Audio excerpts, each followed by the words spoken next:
How Musk's takeover of Twitter in October 2022 led to mass layoffs, reduced server capacity, and frequent outages. Elon Musk is known for his ambitious and visionary projects.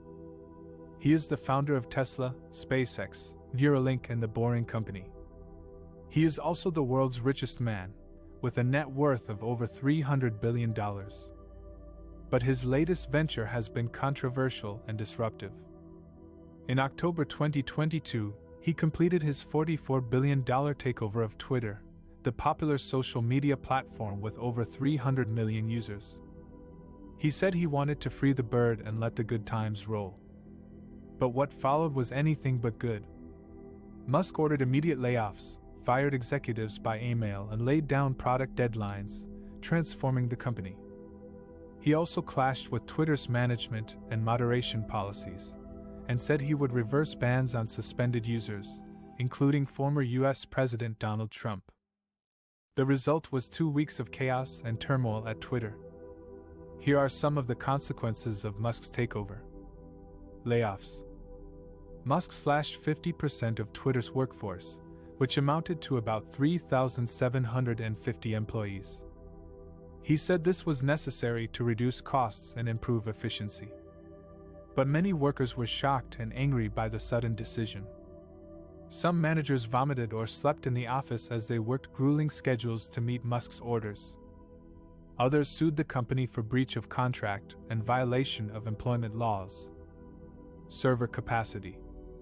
Musk also reduced Twitter's server capacity by 40%, saying it was wasteful and inefficient. He said he wanted to make Twitter more environmentally friendly and less dependent on fossil fuels. But this also meant that Twitter's performance suffered. Users experienced frequent outages, slow loading times, and glitches. Some features, such as direct messages, polls, and live videos, were temporarily disabled or removed. Misinformation. Musk's takeover also affected Twitter's content moderation policies. He said he was a free speech absolutist and wanted to make Twitter a platform for all voices. He said he would reverse bans on suspended users, which could include former US President Donald Trump, who was excluded following the Capitol riot in January. He also said he would remove labels and warnings on tweets that contained misinformation or incited violence. This led to a surge of misinformation on Twitter during the midterm elections in November. Some candidates used Twitter to spread false claims about voter fraud, election results, and COVID-19 vaccines. Some users also used Twitter to organize protests and riots. Revenue. Musk's takeover also had a negative impact on Twitter's revenue sources. He said he wanted to make Twitter more profitable and sustainable. He said he would introduce a subscription model for premium features and content. He also said he would increase advertising revenue by targeting ads based on user preferences and behavior. But these plans faced delays and challenges.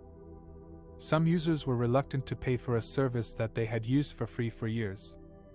Some advertisers were aghast by the changes at Twitter and pulled out their campaigns. Some regulators were concerned about the privacy implications of Musk's data collection practices. These are some of the ways that Musk's takeover of Twitter in October 2022 led to mass layoffs, reduced server capacity, and frequent outages. It remains to be seen whether Musk can turn around Twitter's fortunes or whether he will face more resistance and backlash from users, employees, regulators, and competitors. One of the most dramatic events that shook the political landscape in 2022 was the Twitter crash on December 29. It happened during a live audio chat between Elon Musk, the owner of Twitter, and Florida Governor Ron DeSantis, who announced his presidential run on the platform. This was supposed to be a historic moment for both Twitter and DeSantis, but it turned into a disaster. The Twitter Spaces event crashed several times, with Musk saying the servers were overwhelmed by the massive number of people trying to listen.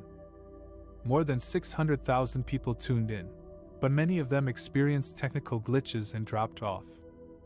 DeSantis himself was disconnected several times and had to restart his speech. Musk tried to salvage the situation by launching a new space on a separate account, but it drew only a fraction of the audience. The Twitter crash was widely mocked and criticized by the media and the public. Many people questioned Musk's competence and credibility as the CEO of Twitter, especially after he laid off thousands of employees, including many engineers, in October.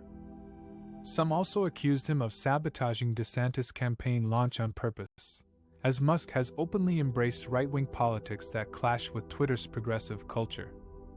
The Twitter crash also damaged DeSantis' image and momentum as a presidential candidate. He was seen as unprepared, unlucky, and unreliable by many voters and pundits. His announcement speech was overshadowed by the technical issues and lacked impact and coherence.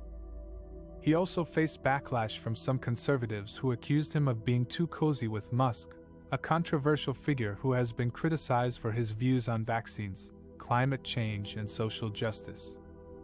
The Twitter crash had significant consequences for the 2024 presidential race. It gave an advantage to DeSantis' rivals in the Republican field, such as former Vice President Mike Pence and former Secretary of State Mike Pompeo, who capitalized on his misfortune and portrayed themselves as more stable and trustworthy leaders. It also boosted President Joe Biden's chances of re-election, as he poked fun at DeSantis' failed launch by tweeting out a fundraising appeal with a working link. The Twitter crash showed how dependent politicians are on social media platforms and how vulnerable they are to technical failures and cyber attacks. It also exposed how fragile Twitter is under Musk's ownership and how risky it is for candidates to rely on his platform for their campaigns. The Twitter crash was a turning point in the 2024 presidential race that could elect a new majority. The Twitter crash that marred Ron DeSantis' presidential campaign launch on May 24, 2023, was more than just a technical glitch. It was a turning point in the race for the White House that could have lasting consequences for both DeSantis and his rival, Elon Musk. DeSantis, the governor of Florida and a staunch ally of former President Donald Trump, had hoped to use the Twitter event to showcase his conservative credentials and appeal to the millions of followers of Musk, the CEO of Twitter and a popular figure among tech enthusiasts and Bitcoin fans. He had planned to announce his candidacy in a conversation with Musk and David Sacks, a major Republican donor and Musk's confidant. But instead of a smooth and successful launch, DeSantis faced a series of technical difficulties that prevented him from speaking for nearly 20 minutes, as Twitter's servers apparently could not handle the surge in traffic.